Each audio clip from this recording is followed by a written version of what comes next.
there's this supervisor, and he's convinced to make my life a living hell. And, well, I don't want to stop at that point, because what I'm about to share with you guys is a bit of revenge that I decide to take on him. Yeah, it's illegal. Yeah, I probably could have got in trouble, but I don't care, because sometimes people deserve to have some actions taken against them, and that is exactly what I do. I've been working in the deli section of the local grocery store for about 6 months now. I'm only 20. But I pride myself on being a team player. In the beginning, I was the go-to person for picking up the shifts that nobody wanted. No matter how late the hours, no matter how much work was involved, I was always here. The cash was good, and I figured that my willingness to work these shifts would earn me some respect and earn a bit of reputation within the company. But I soon found out why no one wanted these shifts.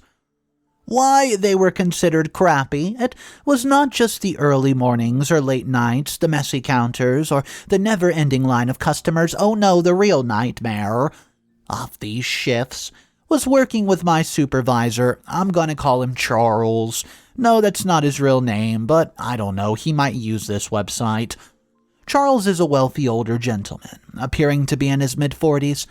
His face is marked with heavy bags under his eyes, bushy eyebrows and a bit of dark hair, gray sliced back under a hairnet. Oh, and he never fails to flaunt his golden Rolex watch, as if that is a sign of wealth, somehow granting him the right to act the way he does.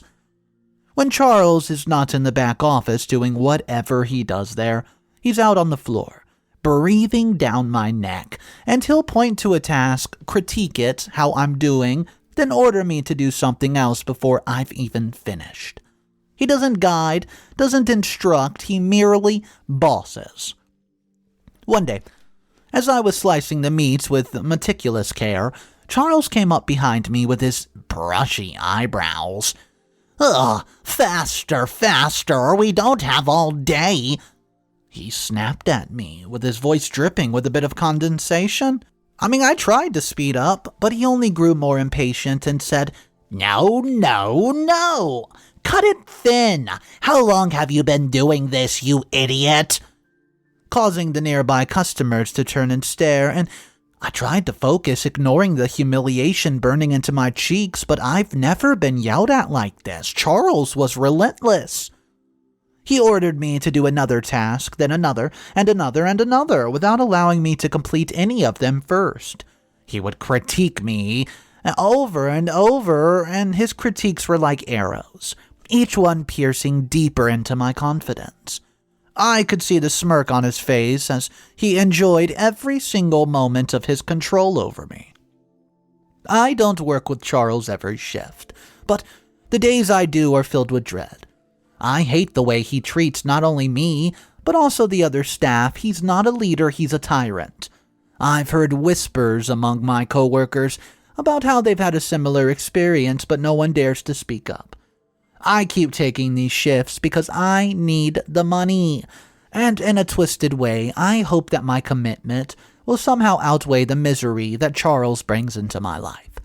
But every time I look at the schedule and see his name next to mine, a chill runs down my spine, and I know that I am in for another day of hell. My friends and family have told me to quit or at least stop taking these shifts. But I can't just shake the feeling that I need to prove something to myself, to Charles, to the company. Maybe I'm just being naive, or maybe there's something more to this situation that I have not quite figured out. I know I'm not the only one who's dealt with a difficult supervisor, and I can't help but wonder what others would do in my shoes. It feels good to finally get this off my chest, but I can't shake the feeling that things with Charles are far from over. I'll keep you guys updated. Update number 1, it's been about a month. Hey guys, so things have only gotten a bit more complicated with old Charles. I'm still picking up those crappy shifts, though not as frequently as before, and Charles has not changed a bit, let me explain. The other day, I was in the middle of taking an order from a customer when Charles stormed over to me with his face flushed with irritation, and he interrupted me mid-sentence. Ordered me to go clean up a spill that he'd made in the back. The customer stared at us, clearly shocked by his behavior, and I was furious but did not say a word. Just did what I was told. I did not like the way Charles was ordering me around like that, especially in front of a customer, and not even having the decency to clean up after himself. But the real turning point happened during a shift last week. Charles requested that I grab his store badge out of the office. I remember asking myself, why can't he just go get it himself? But I sighed and did what I was told. When I walked into the office, I noticed some papers on the desk, and glancing at them, I soon realized it was Charles' mail, complete with his name, his address. My heart was pounding, and a certain plot of payback entered my mind. I took a picture of his info and grabbed the store badge, and left the office in a hurry as it was my mind swirling with possibilities. I worked the rest of my shift, brainstorming ideas for revenge, but trying to keep a straight face in front of Charles and my coworkers, and I could not shake the feeling that everyone knew what I did, but did not let my anxiety get the best of me. Later that night, doubt began to creep in. Was this really the right thing to do? Was I actually just sinking to his level? Should I go through with it? I felt like I needed a bit of guidance.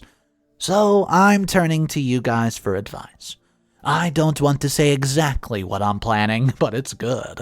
I need to know if I'm justified in taking some kind of action against Charles, or if I should just let it go.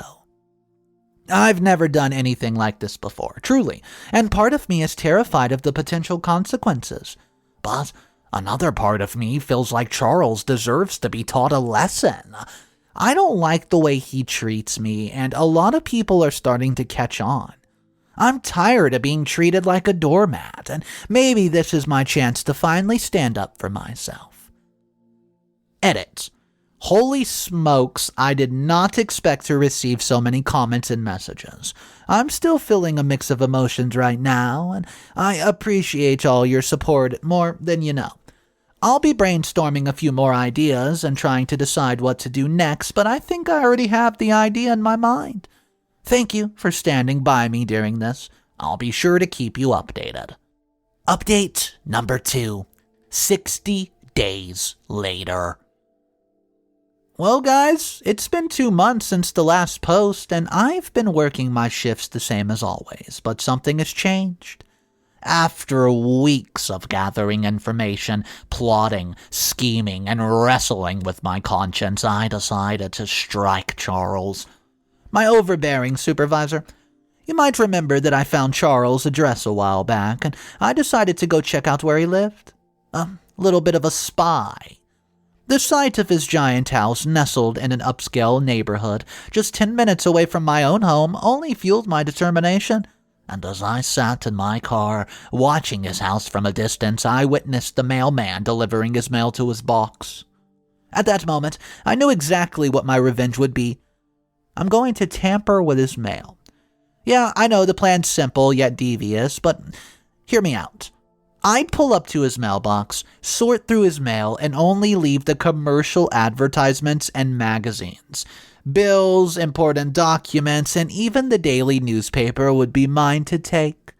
The idea gave me a rush, and a thrill that felt like a high.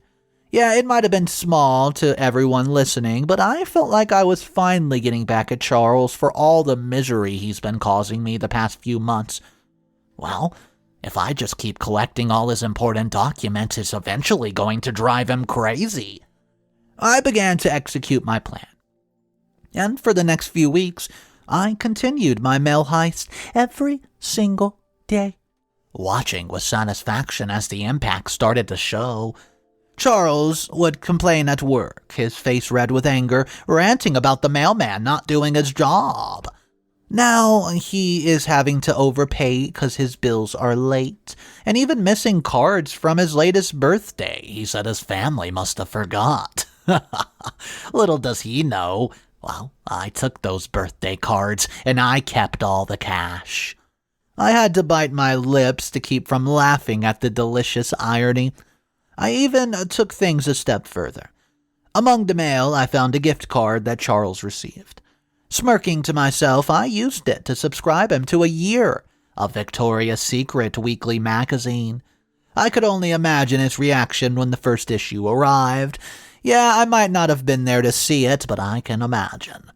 My revenge was working, and I could not help but feel good about it, and every time Charles snapped at me at work, I would remind myself of the chaos I was causing in his life and the power it gave me.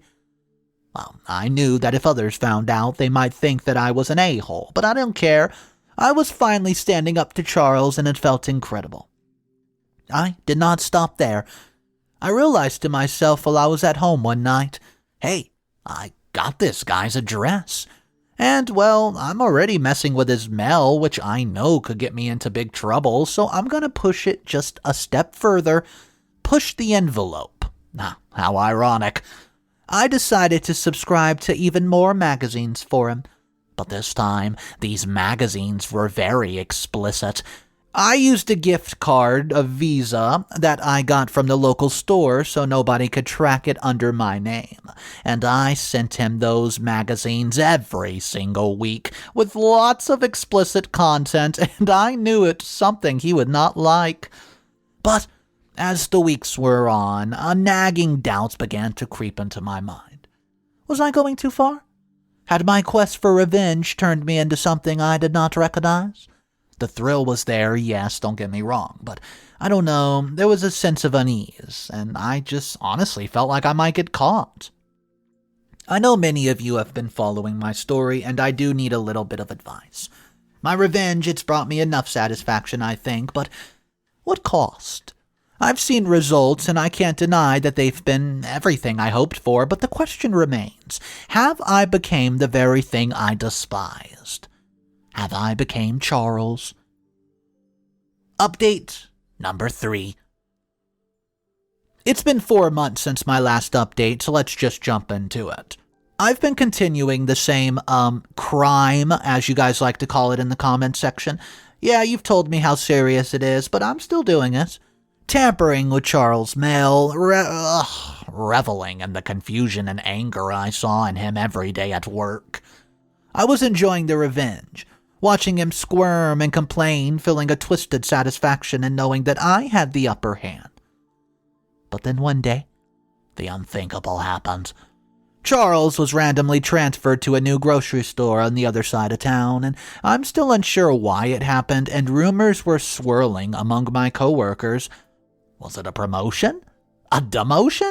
Had someone caught on to its dominating ways? Whatever the reason, I was not about to complain. I stopped my daily mail grabs with Charles, realizing, there's no point to continue now that I can't even see the aftermath of him being angry at work, constantly on the phone with the post office trying to figure out where is his bills. A sense of relief washed over me, though, with a mix of an odd emptiness. I knew I should have felt happy that Charles was finally gone, but I don't know. I felt myself a little sad. Missing the adrenaline rush of my secret revenge, I became a daily habit to my routine to go to his mailbox at the perfect time and just take what I wanted. I don't regret what I did, but I can't shake the thought if others knew, they would judge me for it. I've kept my secret at work. I have some buddies here at work, and it's been oh so tempting to tell them what I've done, but I'm guarding it like a treasure. I know that I'm the a-hole for tampering with my bossy supervisor's mail, but I can't help but wonder if I did the right thing. My relationship with Charles was complex. It's filled with a bit of resentment, though, but as I reflect, I find myself questioning my motives. So I want to ask you guys, do you think it was justifiable for what I've done? Or have I let my anger and desire for revenge consume me? I had to turn the tables on Charles somehow and make him feel as helpless and controlling as he made me feel. So, I now work my shifts without the shadow of Charles looming over me, and the deli section feels strangely quiet without his constant criticism. Wow. Anyways, I know I've done wrong, and I know that I might be judged harshly for it, but I ask you guys one more time, am I the a-hole for seeking revenge on Charles? Thank you, everybody, for every response that you've given me.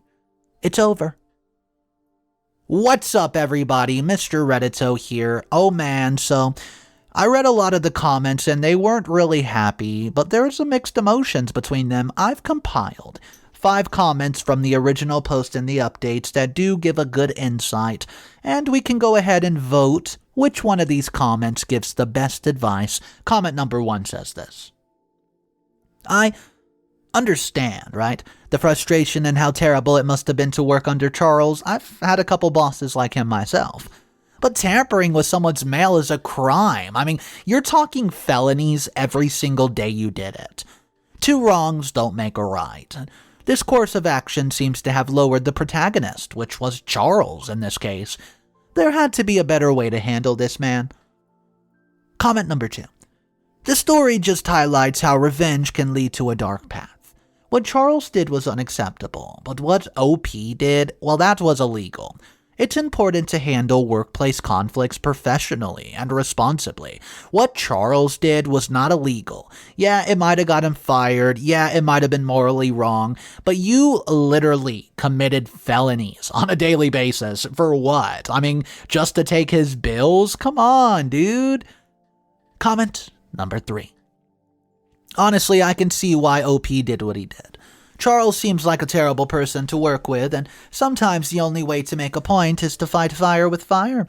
While it may not have been the right way to handle things, I can't help but feel a little satisfaction knowing that Charles got a taste of his own medicine. The only complaints I have on this is, like the others have said, it's illegal. And you probably could have came up with a much better solution of getting some revenge that wasn't a felony. Well, anyways, thanks for that, OP. It was fun to read. Comment number 4. Wow, Charles reminds me of a supervisor I once had. He would constantly micromanage and criticize everything I've done. It made my shift a living nightmare, and I never went as far as OP in the story, though. But I could certainly understand being pushed to that limit and a desire to get back at someone who makes your life miserable every single day. Sometimes people like that just don't get how much pain they cause. So, I might go against the grain here. OP, you are not the a-hole. Comment number 5 and the final comment before Mr. Reddito's opinion. Honestly, everyone in this post is wrong. Everyone sucks here. Well, let me start. Charles is a nightmare supervisor, and, well, the OP for taking illegal actions. Well, while Charles' behavior was unprofessional, the OP's revenge was unethical and straight up criminal. I know people have said that, but I can't even tell you enough how stupid that decision was. I mean, we're not talking about a little slap on the wrist, a little fine, maybe a bit of probation, or whatever you think you were going to get. You admitted to doing a felony every single day. Messing with someone's mail is a federal offense, man. Especially if you're in the United States. I mean, I don't know what you were thinking. Both parties, though, failed to handle the situation properly, leading to a toxic cycle of negativity and wrongdoing. So my answer to your question is everyone sucks here, but I'm leaning more towards you, OP, being the complete a-hole. So this story was crazy. We just read some of the comments, and I do agree with quite a few of them. Yes, I understand that the boss deserves some type of revenge, but guys, like one of the commenters said, there had to have been a better way to go about getting revenge than doing something so highly illegal. I don't even know if OP realizes how illegal it is to mess with someone's mailbox, especially when you're doing it day after day after day. I mean, this could have landed OP in actual prison. But anyways, I do want to hear from you guys. Give me some creative ideas of what you would have done differently. Say, for instance, you were in OP's position and you want to get a bit of revenge on your boss. How do you go about handling this in a way that doesn't land you with a bunch of felonies? Anyways, guys, thanks for joining me on Mr. Reddito's Revenge. I hope you guys enjoyed the video today. If you want daily stories, make sure you hit that subscribe button. I'll see you guys tomorrow, but just remember, yeah, it's cool for revenge every now and then, but it's also cool to be kind. See ya!